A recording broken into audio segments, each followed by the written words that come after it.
L'île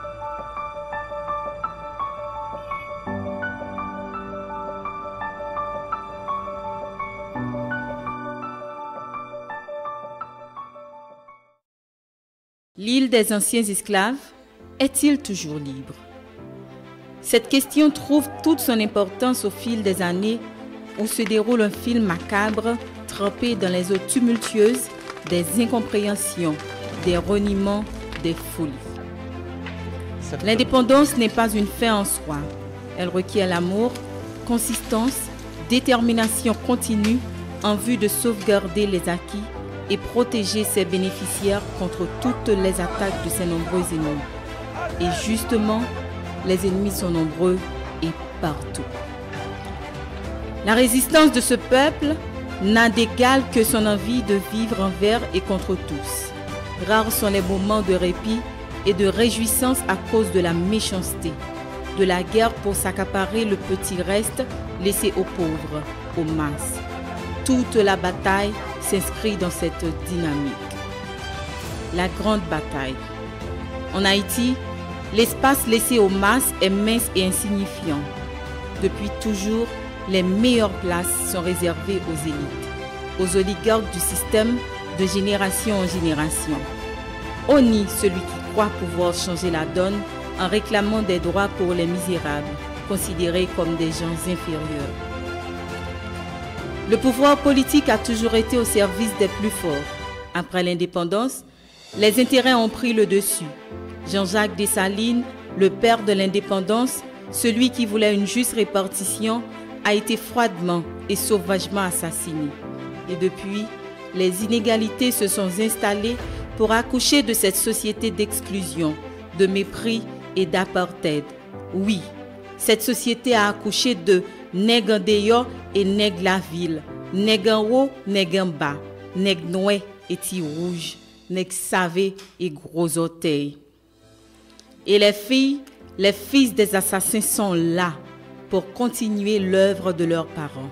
À travers les élections, les pauvres sont toujours utilisés pour permettre l'accession de femmes et d'hommes dévoués au système qui exécute la feuille de route de l'oligarchie, à savoir perpétuer les inégalités. Jamais un fils du peuple au pouvoir. Les régimes se sont succédés. Le peuple a toujours croupi dans la misère et la crasse. Personne n'ose intervenir en vue de changer la donne. Les tentatives ont tout échoué et de la pire des manières, dans l'atrocité, dans le sang. Les élections de 2016 ont livré leur verdict. Elles ont porté au pouvoir un fils de paysan, venu de l'arrière-pays, Jovenel Moïse. Une situation vite dénoncée par les gardes du système qui y voient un danger potentiel, une menace pour l'avenir si les paysans s'unissent autour de cette figure emblématique pour réclamer leurs droits violés, bafoués. L'offensive a été violente dès le premier jour de la présidence. Un nid de vipères. Il fallait faire un état des lieux. Le nouveau président a vite affirmé ses intentions. Il voulait donner une place de choix aux agriculteurs, aux paysans, aux oubliés depuis 1804. Pour s'y faire, il fallait attaquer de front le nid de vipères sans se faire piquer par leur venin mortel. C'est la guerre. On ne touche pas au monopole. Les premières actions du chef de l'État l'ont condamné. Il a coupé des contrats illégaux de l'ordre de 4,5 milliards de dollars.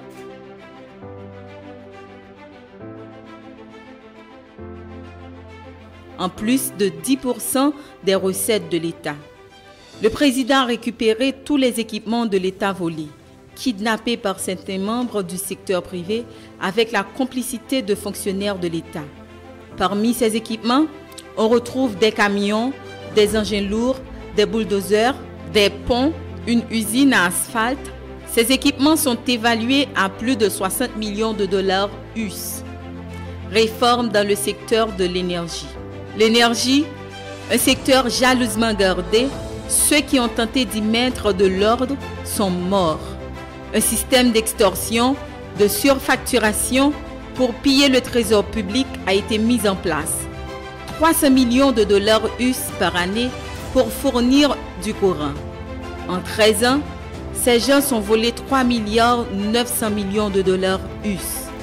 Lorsque le président Jovenel Moïse, sur avis des experts tant nationaux qu'internationaux, décida de s'attaquer et de corriger le désordre constaté dans le secteur de l'énergie, il ne s'attendait pas à cette riposte violente. À ces morts sur le pavé, il comprit enfin la profondeur de l'escroquerie. La mainmise de la mafia locale sur l'économie et les ressources du pays. Cela lui a valu toutes les attaques, surtout les déstabilisations programmées pour l'empêcher de concrétiser ses promesses de campagne. Il a résisté néanmoins et continué à travailler pour le bien-être de ses mandants et de la population haïtienne en général.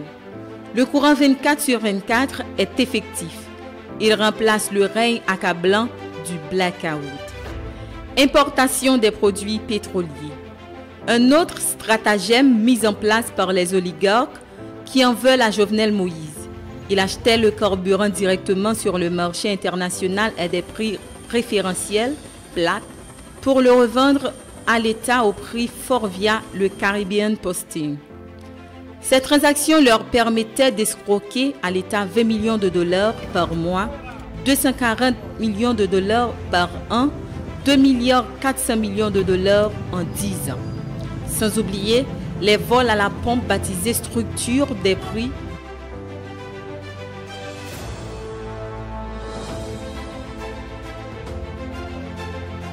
L'État, pour protéger la population, subventionnait une partie de dépenses à hauteur de 145 millions de dollars. Ils ont trouvé le moyen de voler 89% de cet argent. La déstabilisation du pays a une histoire. Il faut la connaître pour la comprendre. Autre manne, le marché d'échange du dollar. Spéculation sur le dollar, deux stratégies sont mises en place. À l'achat et à la vente, il faisait un bénéfice entre 4 et 10 gouttes sur chaque dollar au lieu de 3 centimes reconnus par les autorités de la Banque centrale.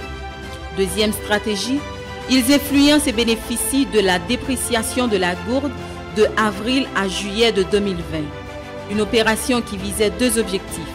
La première est économique, faire plus d'argent.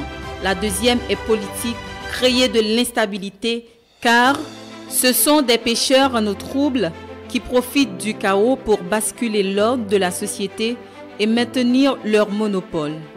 Pour chaque 1% de dépréciation de la gourde, l'inflation, la vie chère augmente de 0,86%. Pour une dépréciation de 28%, l'inflation, la vie chère augmente de 26%. Et quand la vie chère s'installe, elle affecte directement les masses.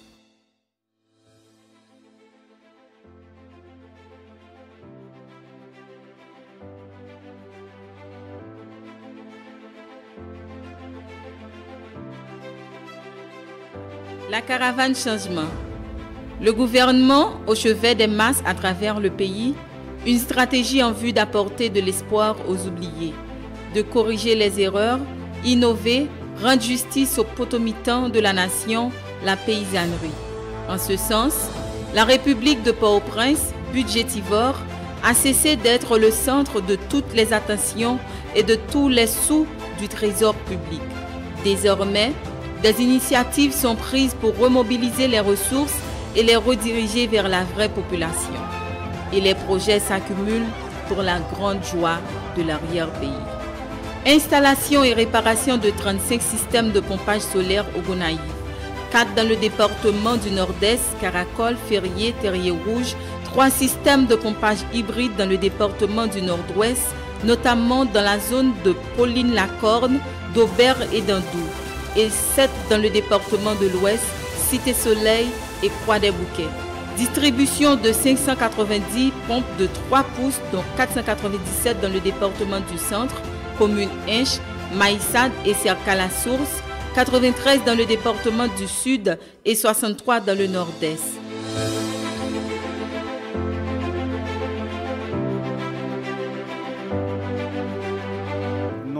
Habitation Bois de Lance, deuxième section commune Limonade. Nous tous sous 365 carottes.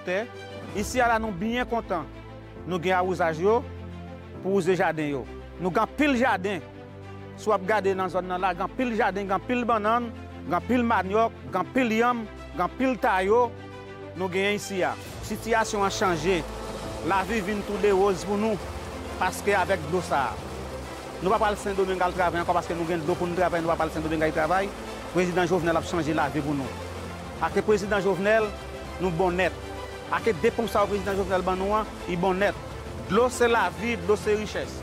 Nous jouons de l'eau pour babette en nous, nous jouons de l'eau pour nous travailler. Nous jouons une quantité de l'eau nous besoin pour nous travailler. Avec l'eau ça, si nous avons pas l'école, si nous avons communion, nous avons l'argent, et puis nous avons travail. Et nous avons souhaité que notre petit bout d'année qui était là, un an pour 2022, puis le président a une chance de faire tout le travail pour faire pour le peuple là, qu'à sortir dans la misère, qu'à sortir dans la gang.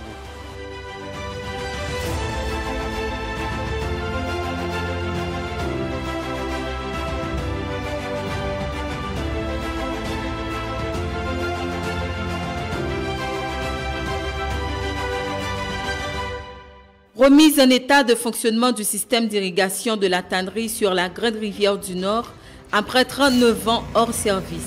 Construction de barrages, Marion dans le Nord-Est. Regroupement des producteurs en bloc de production dans les départements de l'Artibonite et du Sud. Diminution du prix de l'engrais à 1000 gourdes. Élaboration et adoption de la politique nationale semencière. Promotion de l'agriculture sous serre dans les départements du Nord, du Nord-Est et de l'Ouest. À travers le pays, 3 centres semenciers sont construits, dont 2 qui sont achevés dans le Nord-Est, 5000 tonnes métriques par an, et dans l'Artibonite, 12 000 tonnes métriques, et un dans le Sud, 3000 tonnes métriques, avec une capacité de production de 20 000 tonnes métriques de semences de riz et d'autres céréales. Les besoins en semences de riz pour le pays seront satisfaits à coup sûr. Création de la Banque nationale de développement agricole, BNDA, permettra au secteur agricole d'avoir accès au crédit, après avoir été longtemps ignoré par le système financier national. Construction de 5 centres germoplasme dans le département des Nippes, du sud, de la Grand'Anse, du nord et du nord-ouest, pour produire environ 4,5 millions de plantules par centre par année.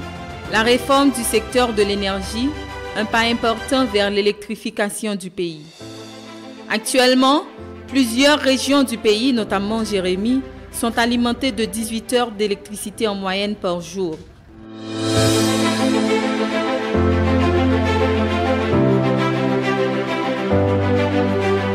Jérémy, c'est un centre qui produit courant 24 sur 24. Il y a 24 sur 24 là, bon courant, ce n'est pas courant qui tombe élevé.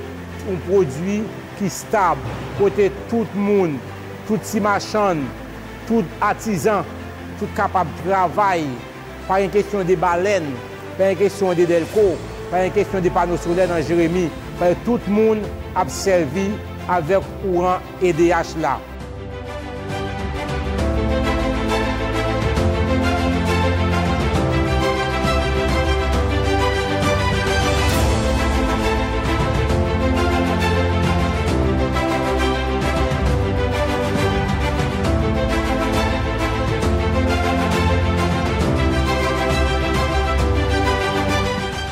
Magistrat Yves Rosière, moi c'est magistrat ville Jérémy. Je dis président merci au nom de tout malheureux, malheureuse Jérémy qui n'a pas de génératrice la caillou, qui n'a pas d'inverteur, qui n'a pas de panneau solaire. Moun sa yo pas de moyen parfois pour acheter même un petit baleine chaque jour, mais yo jeune chaque un bouton pour la caillou, yo capable petit yo capable étudier.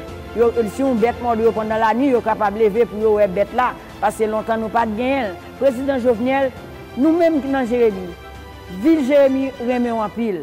De nouvelles turbines de capacité totale de 3,2 MW sont installées dans la centrale hydroélectrique de Drouet, Artibonite. L'énergie disponible va alimenter les communes de Verrette, Liancourt et Petite Rivière de l'Artibonite. Cette centrale pourrait être synchronisée avec celle de Saint-Marc. Parallèlement, une centrale électrique hybride est en construction à Marchand-des-Salines. Pour la première fois depuis 1804, le service public d'électricité arrive dans les foyers du centre-ville de la commune de Chardonnières, sud, située à environ 270 km de Port-au-Prince. Construction de la centrale électrique hybride diesel plus solaire PV de 10 MW de Port-de-Paix avance. L'électricité sera disponible 24 heures sur 24 dans les communes suivantes: Pointe-des-Palmistes, Anse-à-Folleur, Saint-Louis du Nord, Bassin-Bleu et Champsaulmes. Le réseau de distribution d'électricité de Limbé Nord est en train d'être rénové. L'éclairage public est de retour dans certaines zones. La construction du réseau de distribution d'électricité à Capotillo, Nord-Est, commune frontalière à Capotillo, en République dominicaine, est en voie d'achèvement. On réalise les dernières extensions de réseau. Très bientôt, on va démarrer avec la construction de la centrale solaire photovoltaïque. La commune de Caris, Nord-Est, a été créée par décret en juillet 1889. Après 131 années, elle n'a pas d'infrastructure électrique. En novembre 2020, pour la première fois, des poteaux électriques sont en train d'être implantés afin de construire le réseau de distribution. Le train de l'électricité arrive dans le centre-ville de la commune de Chardonnières Sud, pose de câbles triplex, basse tension au niveau du réseau de distribution. Très bientôt, l'électricité sera disponible. Les abonnés sont prêts à payer pour le service énergétique. Rénovation et extension du réseau de distribution d'électricité dans la commune de Thomonde. L'éclairage public est de retour à Dodon après 16 ans avec la mise en place de la centrale électrique et de la construction du réseau de distribution d'électricité. Le groupe de 600 kW de marchands tombé en panne a été remplacé par un nouveau groupe de 1000 kW. L'électricité a été rétablie le soir du 1er novembre 2020. Le réseau du Nord sera alimenté 24 heures sur 24. La centrale de Gonaïves a une puissance effective de 15 MW. Les pièces de réparation sont arrivées en Haïti. Après la réparation, la centrale aura une capacité de 7,5 MW. Avec la rénovation des centrales hydro de Drouet et de Saint-Marc, l'Artibonite pourrait avoir plus de 20 MW. La sous-station électrique de capacité 8 MW devant alimenter la nouvelle centrale électrique de 7 MW de Saint-Raphaël est arrivée en Haïti. En mars, Pignon, Ranquite, La Victoire, Montbain-Crochu, Saint-Raphaël, Saint-Michel, Marmelade et Cerca-Cavahal auront de l'électricité 24 heures sur 24. La zone métropolitaine a une capacité de 323 MW en sous-station électrique. Après l'exécution du projet de renforcement du réseau financé par un prêt de Taïwan, on aura 688 MW. Les travaux de construction de sous-stations de Saint-Christophe, Cabaret et 2 Cités Soleil avancent. Par ailleurs, les 2 turbines à gaz de capacité totale 60 MW de Général Electric sont arrivées à Port-au-Prince. Le chef de l'État était présent au port Clérier, au terminal de Martissan, pour autoriser le transport de 2 turbines à la centrale de Carrefour. 3 unités de 1,8 MW seront installées à la centrale électrique de Jacmel en attendant l'installation du système solaire PV. Très bientôt, les clients de Jacmel, Marigot et Caille-Jacmel auront de l'électricité 24 heures sur 24. Les moteurs et les transformateurs sont déjà en Haïti. Les travaux de construction du réseau de distribution d'électricité dans les communes de Capotillo, Vallière et Montorganisé ont pris fin. Pour la commune de Caris, les travaux sont en cours de réalisation. L'accès à l'électricité ne doit pas être un luxe, c'est une nécessité. Pour moi-même, je ne sais pas qui mot je peux dire en plus pour nous féliciter le gouvernement Jovenel Moïse là pour arriver courant 24 sur 24 là dans Vallière.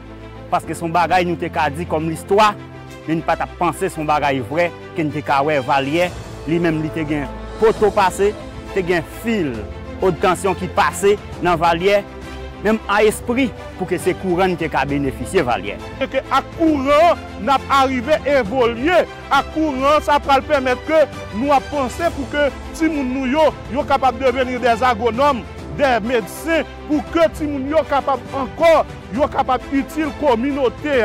Depuis la campagne d'ailleurs il te promet nous ça, il te promet nous vie, il va le nous courant. La vitesse du soleil là, l'eau, tout bagaille pour nous courant et pour nous-mêmes, pour nous travailler à propre tête par nous. Et me féliciter ça en pile parce que non seulement nous avons courant là, mais c'est nous-mêmes qui pouvons travailler avec courant. Et nous sentons que le président, comme il t'a dit nous, là il est venu là, il t'a dit nous, il n'a pas oublié nous et nous sentons ça. Parce que il promet nous plusieurs bagailles pour le faire pour nous. Même s'il n'est pas fini, mais il commence. Nous-mêmes qui représentons la population, nous disons président Jovenel Moïse, un gros remerciement pour l'Amsayo qui parle lui-même dans la valière. Plusieurs systèmes d'irrigation solaire au fil du soleil sont installés un peu partout dans le pays. Maintenant, c'est le tour de la commune d'Aquin où 4 systèmes sont en train d'être installés. Les forages ont démarré. Il est temps qu'Haïti passe au vert. L'électricité 24 heures sur 24 est une réalité dans le nord-est. Le chef de l'État a été à Fort-Liberté le vendredi 5 février 2021 pour rendre ce verdict de modernisation à la fois économique et sociale. Une promesse tenue qui se traduit en énergie et qui se chiffre en mégawatts.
Environ 1600 km de routes de toutes catégories, dont plus de 100 km de percées entre les sections communales, de percées intercommunales et interdépartementales.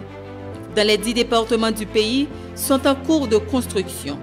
Parmi elles, près de 200 km sont déjà revêtus en asphalte ou béton hydraulique, inclus de tronçons Cap-Labadie 8 km, Inche-Saint-Raphaël 45,6 km, 70 à 80% de la route Carrefour Méridien d'Ussy, une bonne partie de la route Caille-Jérémy, la construction de la route Limbé-Cap-Haïtien et Carrefour-Joffre, Anse-Affoleur, etc. Ainsi que la construction et la réparation de plus de 25 ouvrages d'art importants. Depuis la découverte d'Haïti, rien n'a été fait pour permettre aux populations des zones reculées d'avoir accès aux services de base, route, eau, électricité. Aujourd'hui, la commune de Baie-de-Haine est reliée à la commune de Bombardopolis, Molles, Saint-Nicolas et de Gérabel, et les populations des zones avoisinantes ont accès aux services de base, route, eau, électricité. Il y a lieu de préciser que tous ces travaux sont possibles grâce à l'acquisition et à la donation à chaque département d'une flotte d'équipements neufs, dont 3 usines d'asphalte dans le sud, la Grand'Anse et dans l'Artibonite, et grâce à l'apport de certains bailleurs de fonds comme la Banque interaméricaine de développement, la Banque mondiale et l'Union européenne.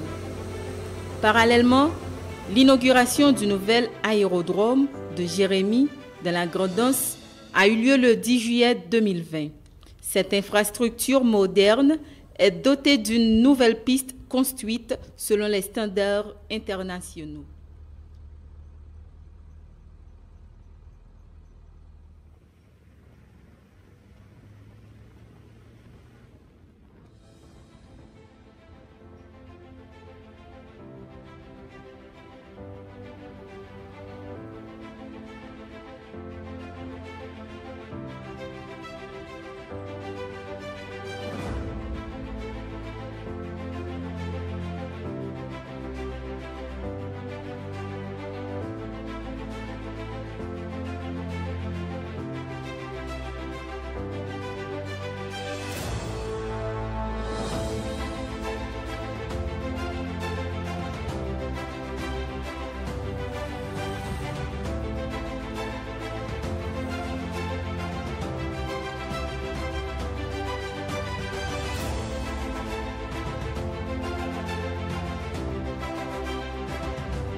remercier le président pour le bon travail qu'il a fait pour nous parce que par rapport à Jean Route il y a un pile d'amélioration. Nous devons faire dans 3 temps, qu'on y a une temps et demi à Gonaïve, une temps 20 minutes, une temps et demi, nous faisons Gonaïve. Par rapport au caoutchouc, nous devons faire 2 mois, caoutchouc à faire 5 mois.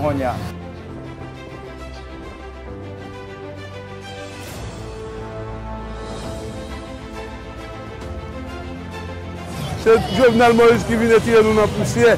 Pour moi-même, moi, Alpha, c'est le maillot cap pour moi, Alpha. C'est le maillot ami, moi, Alpha. Pour le moment qu'on y a, je suis Alpha, machine pour sur Alpha normal, sans problème. C'est le président ça seulement qui a fait ça pour nous. Tout le monde qui passe dans le pouvoir, c'est manger viré. Ni sénateur, ni député, ni tout le monde, je ne pas avoir de paix. Je vis depuis 1961 parce que je n'ai jamais eu comme ça depuis une fête. Je n'ai jamais eu comme ça. Et puis, depuis ma vie, je suis le président. Tout président qui passait, je toujours route là, c'est une route tellier, bodo, parfois on va Port-au-Prince avant de Port-au-Prince. Si nous sortons matin à 4 h, c'est pour presque 4 h après-midi pour Port-au-Prince à cause de route là pas bon. Mais quand nous venons une belle route, quand nous avons parlé ensemble avant là, nous sommes arrivés à Port-au-Prince. Je dis président merci pour le bel travail qu'il a fait, pour le bel travail qu'il a continué à faire parce que même le travail n'a pas fini non, mais moi nous voyons qui ça a fait, des belles bagages que le président a fait pour nous.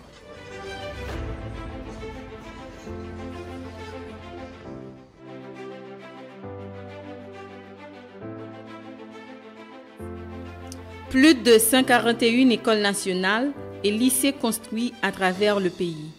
Plus d'une vingtaine d'écoles inaugurées avec l'appui du FAES et 80 autres bientôt finalisées sous peu.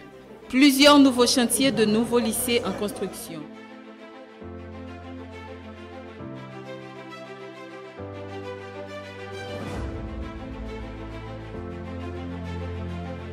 « 25 nouvelles écoles en construction à travers le pays, financées par le Fonds national de l'éducation, FNE.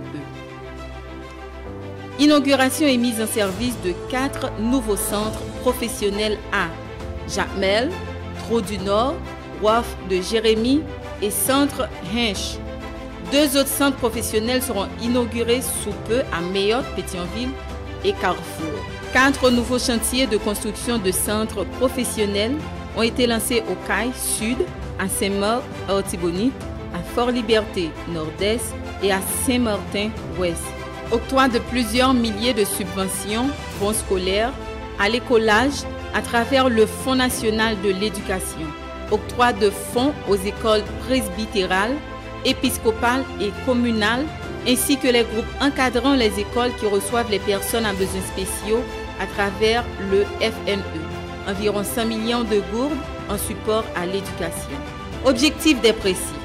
Malgré toutes ces attaques, toutes ces mobilisations contre le changement, tout ce racisme, ce rejet de la masse en la personne du président Jovenel Moïse, il est attaqué à ce vaste chantier pour donner une chance aux pauvres et élever les masses de l'oubli permanent. Au terme de son mandat de 5 ans, il s'est fixé pour cette dernière année 3 objectifs. Les 3 objectifs prioritaires fixés par l'administration Moïse pour 2021. Poursuivre le projet d'accès à l'électricité 24 heures sur 24 à travers le territoire. Rendre effective la réforme de la Constitution. Organiser des élections crédibles pour renouveler le personnel politique.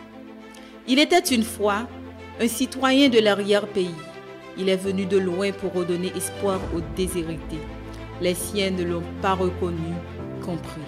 Mais il a pris sa croix et porté leurs souffrances et leurs revendications parce que c'est sa mission contre les suprémacistes. Voilà pourquoi il est prêt à affronter la tyrannie des oligarques et boire la coupe jusqu'à la lie. Haïti suprématie, la tyrannie jusqu'à la lie.